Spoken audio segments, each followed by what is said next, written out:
This channel does not promote any violent, harmful, or illegal activities. All content provided by this channel is meant for an educational purpose only. ঘরে ঘরে SIR শুরু হয়ে গিয়েছে। আপনারা জানেন কেন ঘরে ঘরে বলছি, তার কারণ বুথ লেভেল অফিসার যারা আছেন আপনার নির্দিষ্ট এলাকায়, যে বুথ লেভেল অফিসার যে অ্যাসাইন্ড, তিনি যাবেন, তিনি আপনার বাড়িতে গিয়ে আপনাকে এবং আপনার বাড়ির সদস্যদের এনুমারেশন ফর্ম দিয়ে আসবেন। কিন্তু মুর্শিদাবাদের ভগবানগোলায় ছবিটা একেবারে উল্টো। সেখানে তৃণমূলের বুথ সভাপতির বাড়িতে বসে বিএলও ফর্ম বিলি করছেন। বিতর্ক তুঙ্গে। 70 নম্বর বুথে বেনিয়মের ছবি ধরা পড়তেই বিএলওর ভূমিকা নিয়ে প্রশ্ন উঠছে। আমার সহকর্মী কৌশিক ঘোষ এই মুহূর্তে আমার সঙ্গে রয়েছেন সরাসরি। কৌশিক, এই নিয়মের যে নিয়মটা নির্বাচন কমিশনের তরফ থেকে করে দেওয়া হয়েছে, তার একেবারে উল্টো দিকে গিয়ে তৃণমূলের বুথ সভাপতির বাড়িতে বসে বিএলও এনুমারেশন ফর্ম বিলি করছেন। এত সাহস, এত আস্পর্ধা তিনি পেলেন কি করে? দেখো, একদমই সেই প্রশ্নটাই উঠতে শুরু করেছে। আর সকাল থেকে যখন এনুমারেশন ফর্ম দেওয়া শুরু হয়, সেই ফর্ম দেওয়ার পর্বের প্রথম পর্ব থেকেই কিন্তু তিনি বসেছিলেন তৃণমূলের বুথ সভাপতি যিনি রয়েছেন ভগবানগোলা যে বিধানসভা, সেই বিধানসভা 70 নম্বর বুথ, যেটা আবার বিডিও অফিস সংলগ্ন এলাকা। সব থেকে বড় জায়গায় যে বিডিও অফিস সংলগ্ন যে 70 নম্বর বুথ, সেই এলাকাতে ফর্ম কি বাড়ি বাড়ি বিলি করার কথা, সেখানে তৃণমূলের বুথ সভাপতির বাড়িতে গিয়ে করছেন। এবং সেখানে বসেছেন। আমি প্রশ্নটা একটু স্পেসিফিক্যালি করছি, পরিস্থিতি আমাকে বাধ্য করছে প্রশ্ন করতে, যে তিনি স্বেচ্ছায় কি ওই বুথ সভাপতির বাড়িতে বসে একটু ক্লান্তি কম হবে সেই কারণে বিলি করছেন, নাকি কোনো না কোনোভাবে তার উপর কোনো প্রেশার বা চাপ এসেছিল? কারণ এর আগে তাদের বিএলওদের ছায়াসঙ্গী হয়ে যেরকম দেখা যাচ্ছিল, তৃণমূলের বিএলএ ছাড়াও অন্যান্যরা যাচ্ছেন তাদের সঙ্গে, এক্ষেত্রে সেরকম কিছু কি? দেখো, আমরা এই বিএলওর সঙ্গে কথা বলি, বিএলওর সঙ্গে কথা বলে যেটা জানতে পারি যে তিনি বাড়ি বাড়ি, তিনি যেটা জানাচ্ছেন এলাকাটি ঘিঞ্জি এলাকা, বাড়ি বাড়ি যাওয়া সম্ভব নয়, সেক্ষেত্রে তিনি এই রকম কাজ করছেন। তার সঙ্গে কথা বলে তিনি কিন্তু কোথাও যে কেউ প্রেশার ক্রিয়েট করেছে বা কোনো নেতা, সেই রকম কিন্তু তিনি বলতে চাননি। তবে বিরোধীরা যে অভিযোগ তুলছেন যে এই বিএলও পক্ষপাতদুষ্ট এবং এই পক্ষপাতিত্ব করছে এবং কার অঙ্গুল হেলনের সেটা এখনো স্পষ্ট নয়। তবে বিরোধীরা কিন্তু অভিযোগ করতে শুরু করে এবং তারপরেই সেখান থেকে কিন্তু বিএলও এই তৃণমূলের যে বুথ সভাপতি তার বাড়ি ছাড়ে এবং অন্যান্য বাড়িতে গিয়ে ফর্ম দেওয়া শুরু করেন। তবে তার বিরুদ্ধে কিন্তু সকাল থেকেই কিন্তু অভিযোগ তুলছিল অন্যান্য তৃণমূল বিরোধী যারা রয়েছে, বিজেপি বলো, সিপিএম বলো বা কংগ্রেস, তারা কিন্তু এই ধন্যবাদ কৌশিক, ধন্যবাদ। আপনার কাজ কি এখানে বসা? বাড়ি বাড়ি দেওয়া না এক জায়গায় বসে দেওয়া? আপনি একটা পান, তিনটে পান, আমার জানা দরকার নেই। কোথায় ঘুরে আসলেন? আপনি আমাকে জানিয়েছেন? আপনি জানিয়েছেন ঘুরতে গেছেন? আপনাকে আমি বললাম আপনি আমাকে জানাবেন তো, আমরা তো আছি বিএলএ নাকি? আপনি আমাকে জানাবেন তো বেরোচ্ছি। আপনি বলেছেন, আপনি কালকে কি বললেন যে পুরো ফর্ম পেলে আমি বেরোবো। অন্যদিকে বহরমপুরে কি ছবি দেখতে পাওয়া যাচ্ছে? বেনিয়মের ছবি। কি সেখানে বিএলওর সঙ্গে বিজেপি বিধায়ক ঘুরছেন। খুব স্বাভাবিকভাবেই তৃণমূল ঝাঁপিয়ে পড়েছে বিষয়টার প্রতিবাদ জানাতে। বহরমপুরের গোড়াবাজারে বাড়ি বাড়ি যাচ্ছেন বিএলও অয়ন তিওয়ারি। বিএলওর পথ অনুসরণ করছেন বিজেপি বিধায়ক সুব্রত মৈত্র। সব দলের প্রতিনিধি রয়েছেন এমনটা বিএলওর দাবি, কিন্তু বিএলওর পিছু পিছু দেখা গিয়েছে শুধুমাত্র বিজেপি বিধায়ককেই।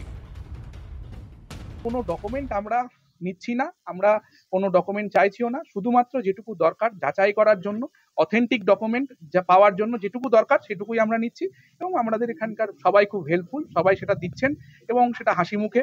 আর একটা বিষয় কি, আমরা যেটা ভাবতাম যে হয়তো আমাদেরকে মানে কেমনভাবে তারা আপ্যায়ন করবেন, আমাদেরকে যথেষ্ট আপ্যায়ন। তারা প্রত্যেকেই ঘরের মধ্যে বসার জায়গা দিচ্ছেন, বসতে দিচ্ছেন এবং যতটা দরকার আমাদেরকে হেল্প করছেন। 50টা ভোটারের কাছে পৌঁছেছিলাম বিএলও সমেত, কারোর কোনো অসুবিধা নেই। বিএলও খুব সুন্দরভাবে নির্বাচন কমিশন দ্বারা যে ফর্ম, সেই ফর্ম দিচ্ছেন এবং বুঝিয়ে দিচ্ছেন। কারোর কোনো অসুবিধা এখনো পর্যন্ত আমরা দেখিনি। এটাই তো আমরা চেয়েছিলাম। দুর্নীতিবাজ, চোর, ঠকবাজ তৃণমূল মানুষের মধ্যে আতঙ্ক, ভয় ভীতির সৃষ্টি করছে। এখানে কোনো রকম কোনো ভয় ভীতির সৃষ্টি নেই। এই তৃণমূল শুধু মানুষের মধ্যে বিভ্রান্তি ছড়িয়ে অশান্তির সৃষ্টি করার চেষ্টা করছে।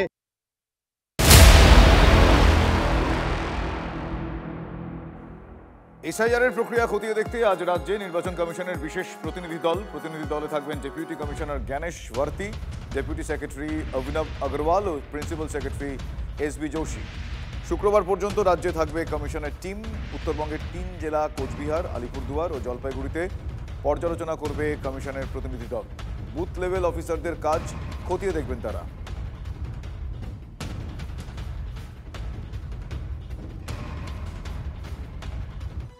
এসআইআর এর দ্বিতীয় দিন ভোটারদের বাড়ি বাড়ি গিয়ে এনিউমারেশন ফর্ম দিচ্ছেন বিএলওরা।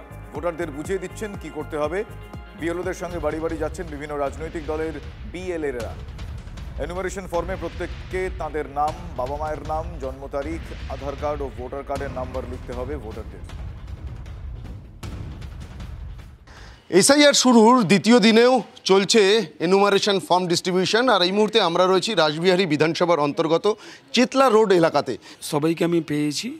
ফ্যামিলি মেম্বাররা বলছে কি ওনাদের ফ্যামিলি মেম্বার থেকে দুজন কেউ মানে ডেড হয়ে গেছে, তো আমি ওনাদেরকে প্রক্রিয়াটা বলে দিলাম কি আপনাদেরকে তার জন্য 7 নম্বর ফর্ম ফিল আপ করে তার সঙ্গে ডেথ সার্টিফিকেট অ্যাটাচ করে আমাদেরকে আপনারা জমা দিয়ে দেবেন। তাদের নাম কি এই ভোটার তালিকাতে রয়েছে? আপনার কাছে যে 2002-এর লিস্ট রয়েছে সেখানে রয়ে গেছে? হ্যাঁ, এখনও আছে, এখনও নাম আছে। আর নাম বাতিল করার রেসপন্সিবিলিটি হচ্ছে ফ্যামিলি মেম্বারদেরই। ভিন্ন দুই রাজনৈতিক দলের প্রতিনিধি আপনারা বা সদস্য হিসাবে এসছেন, তো কাজ করার ক্ষেত্রে কোনো সমস্যা কিছু? না না না না, অসুবিধা হচ্ছে না। আমরা সব কাঁধে কাঁধে মিশে, আমরা এক দাদা ভাই সব।